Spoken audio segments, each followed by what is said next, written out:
Está começando mais um programa da série Mãos à Obra. Esta série é composta de 30 programas. Hoje você vai assistir ao programa número 13, Mãos à Obra, o programa da construção.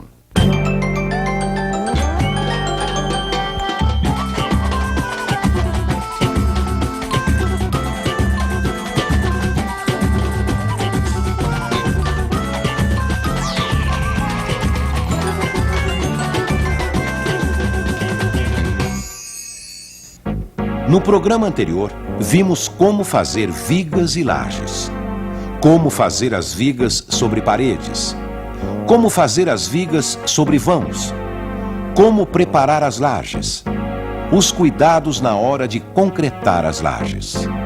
Mãos à obra, programa 13, instalações elétricas.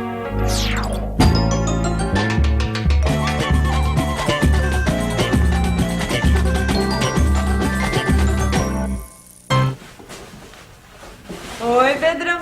Que isso? Você comprou? Que nada, ganhei na rifa do Mané Cobrador. Primeiro prêmio. Parabéns, hein? Vai ser ótimo ter um micro-ondas aqui em casa, viu? Vai me ajudar muito. Onde é que nós vamos colocar? Esse que é o problema aí, né? Ele precisa de uma tomada só pra ele, meu amor. Eu acho que não tem tomada sobrando aqui na cozinha, não. Quando a gente fez o projeto da parte elétrica da casa, a gente não pensou nisso. Mas também a gente não sabia que ia ganhar um micro-ondas, né? Na rifa do Mané Cobrador. Olha, antes de fazer a instalação elétrica na sua casa, precisa pensar bem antes pra não ter problema depois, né? Mesmo que você contrate um eletricista, é importante você conhecer os materiais elétricos e saber como eles vão ser instalados. E aqui vai uma dica importante, viu, gente? Na empresa de energia elétrica da sua cidade, você vai ter informações de como receber energia na sua casa.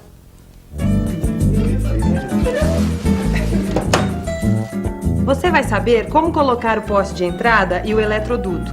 E como deve ser a caixa de entrada, onde serão instalados o medidor e a chave geral. Depois, com a obra mais adiantada, vai chegar a hora de preparar os pontos de energia elétrica.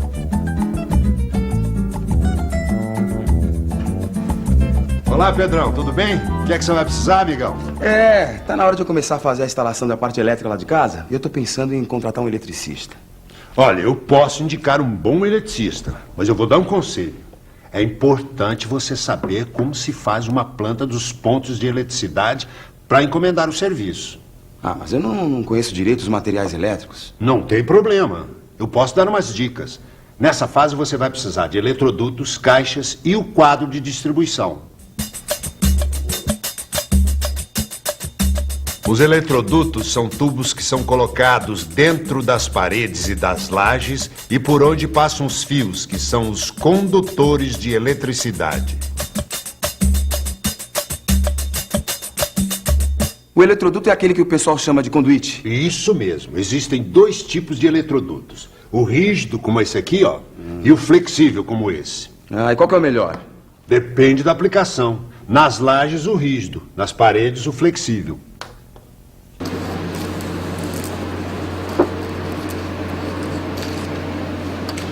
Ele é mais prático. É fornecido em rolos. Você pode cortar no tamanho que quiser sem precisar emendar. E tem mais. Por ser flexível, tem a vantagem de poder fazer curvas na parede. Agora, tem que tomar cuidado, porque nas lajes o flexível pode ser danificado durante a concretagem. É por isso que, nesse caso, você deve usar o rígido. Tá ficando lá.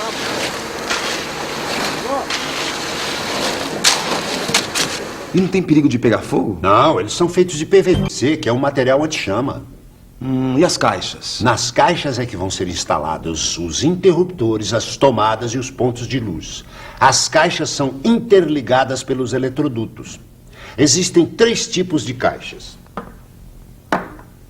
A retangular, que mede 10 por 5 centímetros e que também é chamada de 4 por 2 por causa das medidas em polegadas.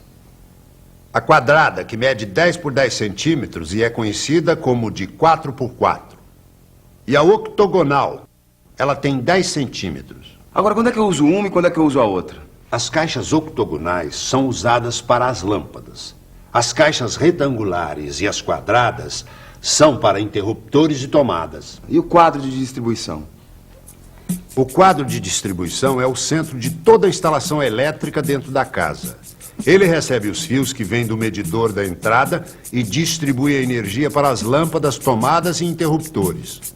Ah, é como o coração, né? Que bombeia o sangue para as outras partes do corpo. Isso mesmo. Dentro dele tem uma chave geral e alguns disjuntores. E o que é disjuntor? É um tipo de interruptor que ele desliga sozinho quando a corrente elétrica passa de um certo limite. É uma proteção do circuito para evitar sobrecarga nos fios e cabos elétricos. Interessante. Tem a mesma função de um fusível. Tem, mas a diferença é que o fusível queima e você tem que trocar por outro. O disjuntor tem uma mola que desarma o circuito. Depois basta ligar novamente que ele volta a funcionar.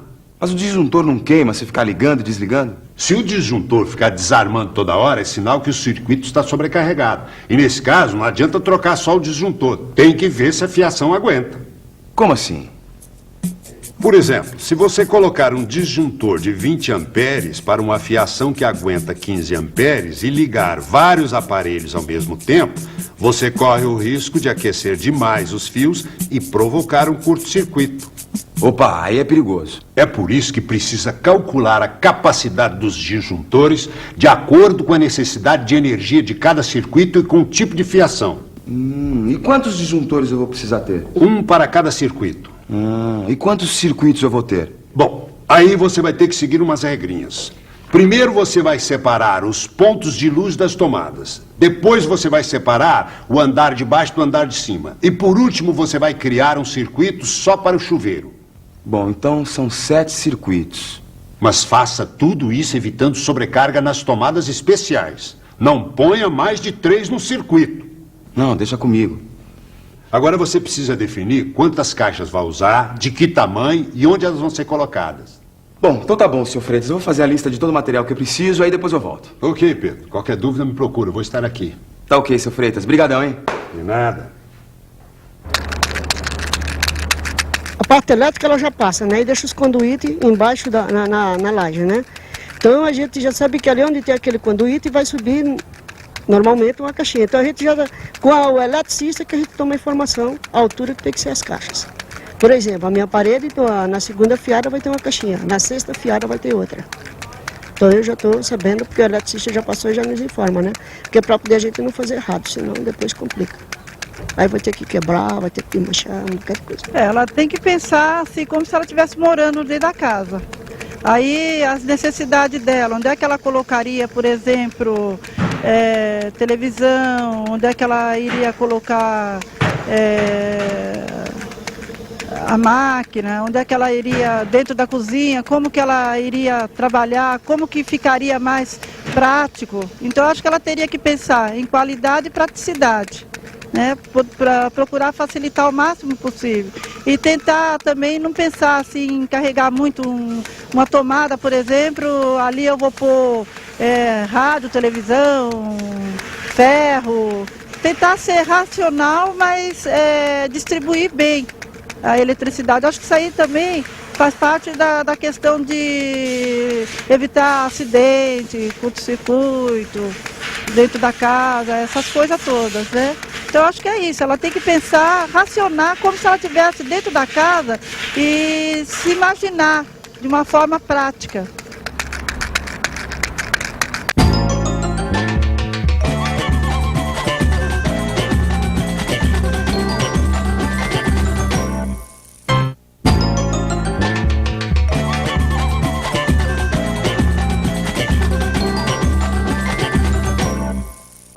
Depois das dicas do Sr. Freitas, eu aprendi como é importante você fazer uma planta dos pontos de eletricidade.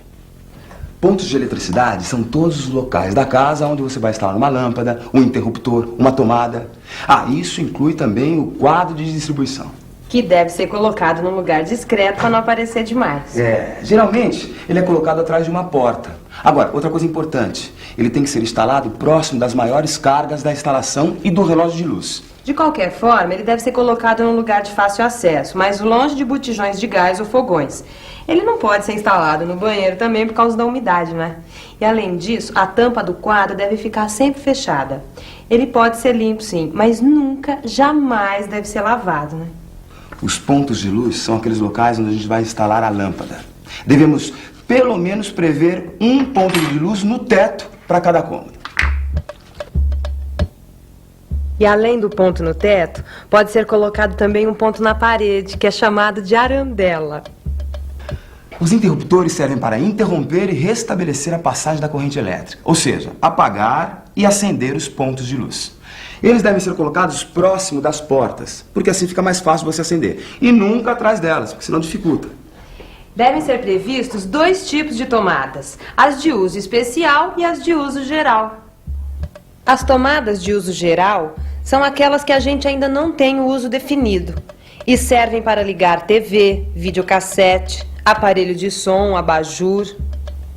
As tomadas especiais são aquelas que a gente vai ligar a aparelhos que têm uma voltagem diferente ou um consumo elevado, como geladeira, máquina de lavar, chuveiro elétrico, Micro-ondas. Foi por isso que o seu Freitas ensinou pra gente uma regra básica para saber quantas tomadas devem ser instaladas em cada cômodo. A proporção ideal é uma tomada para cada 5 metros. E você calcula isso da seguinte forma. Você soma o comprimento de todas as paredes do cômodo. Por exemplo, se você tiver um quarto de 3 metros por 3 metros e meio, o contorno é de 3 mais 3 mais 3,5 mais 3,5, que é igual a 13 metros. Aí você divide esse valor por 5. Então, 13 metros dividido por 5 é igual a 2,6. Esse número você arredonda para cima e vai dar 3 tomadas para esse cômodo. Mas atenção, no caso da cozinha, que é necessário ter mais tomadas, essa proporção deve ser menor. Uma tomada a cada 3,5 metros. Então, se você tiver uma cozinha com os mesmos 13 metros de contorno, você vai dividir por 3,5, ou seja, 13 metros dividido por 3,5 é igual a 3,7. Então, você deve colocar 4 tomadas.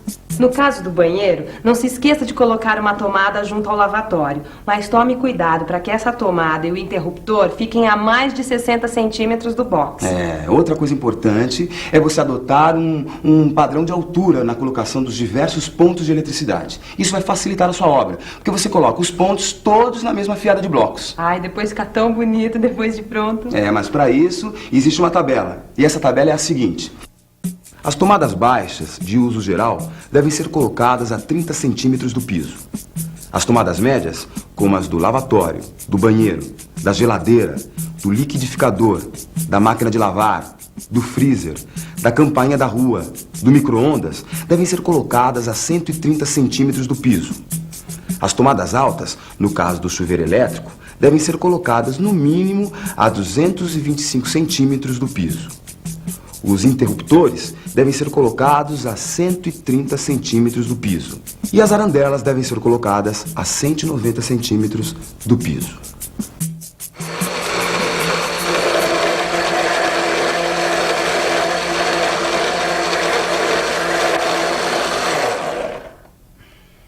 O próximo passo é fazer uma planta da casa com todos os pontos de eletricidade.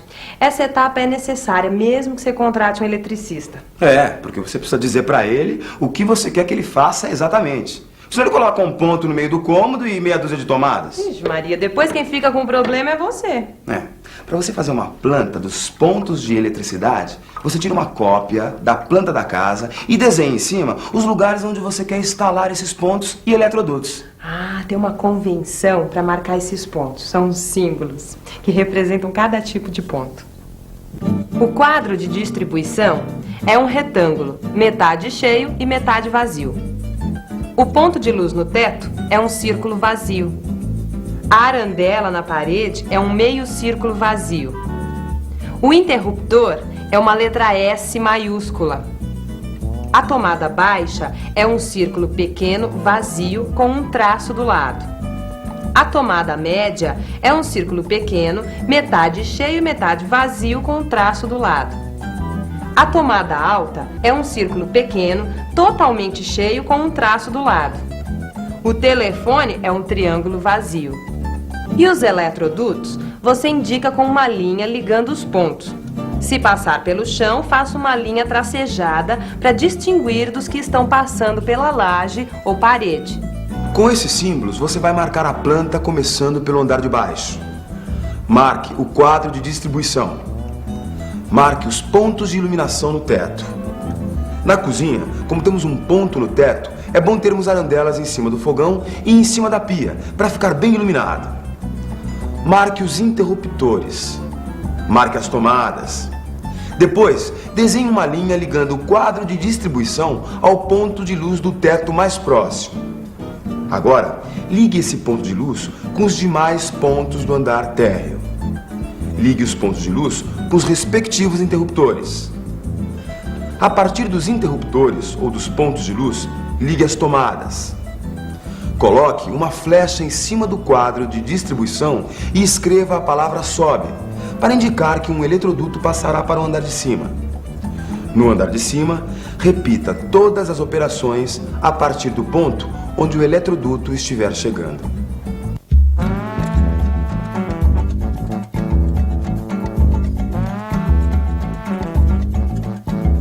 Com a planta pronta, você pode colocar as caixas. As caixas devem ficar bem presas, tanto nos blocos como na laje. Use um pouco de argamassa de cimento e areia 1:4. Os eletrodutos rígidos devem ser presos nas caixas por buchas e arruelas.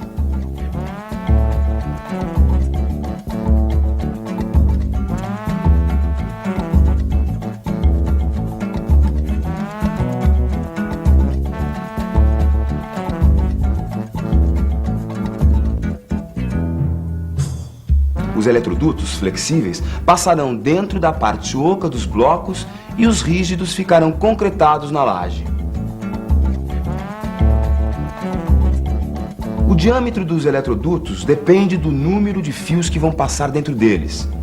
É recomendável usar eletrodutos de no mínimo 3/4 se for rígido e 25 milímetros se for flexível. Nunca passe mais do que 6 fios dentro deles. Você tem que fazer também um eletroduto separado só para os fios do chuveiro e outro para o fio do telefone e o cabo da antena da televisão. E aqui tem alguns detalhes importantes. O eletroduto que sai da caixa deve ter uma ponta sobrando acima da laje para continuar a instalação no andar de cima. Tampe com papel ou estopa a ponta dos eletrodutos e as caixas para evitar que entre água, sujeira ou concreto durante a obra, o que pode estragar as caixas ou entupir os eletrodutos. Bom, seguindo essas etapas, passo a passo, você está preparado para fazer os pontos elétricos da sua obra. E assim evitar erros e esquecimentos. A gente não tem tomada para o micro-ondas, mas a gente tem para o liquidificador. E eu vou me refrescar com esse suco, meu amor, porque eu vou lá no Seu Freitas comprar todos os materiais para fazer a instalação dessa tomada. Muito bem, Pedrão. Eu vou com você. No próximo programa, a gente vai falar sobre a construção das paredes do piso superior. Fique à vontade. Afinal, a casa é sua. Olá. Não, meu amor? Se eu fosse construir um sobrado, eu faria uma estrutura bem forte embaixo e pensando assim em termos de qualidade, mas uma estrutura mais leve em cima. Aí reforcei a casa embaixo, muito reforçado. Aí, primeiramente, eu fiz minha escada e subi para cima. Deixei tudo certinho para poder construir em cima. As paredes você tem que levantar o mesmo padrão que foi feito de baixo. Tem que acompanhar o aprumamento de baixo. E vai até em cima. Padrão, né? Olha, a prioridade minha é minha família, certo? Eu acho que não só minha, mas de todos, né? Temos lá para, mesmo que amanhã chegue um momento que a gente vai ter que ir mesmo, então a família já tem um amparo, né? Certo? O meu objetivo é esse, né? Porque, veja bem, às vezes você tem oportunidade na vida, você deixa passar. Vai deixando passar, então chega um momento que você fala, vou ter que agarrar essa, porque se eu soltar essa, nunca mais. Eu vou para debaixo da ponte, né? Então é uma coisa que eu vou te falar. Cada tijolo desse aqui que nós estamos levantando é com amor, entendeu? Tem que ser com muito carinho, não é falar assim, não, vou levantar aí de qualquer jeito, não. Tem que ser com muita paciência mesmo. Um amor mesmo, como se fosse do pai para filho. Porque aqui vai ficar a nossa família, né? No programa de hoje, vimos como fazer a instalação dos pontos de eletricidade. Quais são os tipos de materiais elétricos? Como calcular a quantidade de material necessária? Como fazer a planta dos pontos de eletricidade? Os cuidados na hora de fazer a instalação. Qualquer construção ou reforma exige a participação de um profissional habilitado responsável pelo projeto e pela execução da obra. Procure a Prefeitura ou o CREA para obter mais informações a respeito.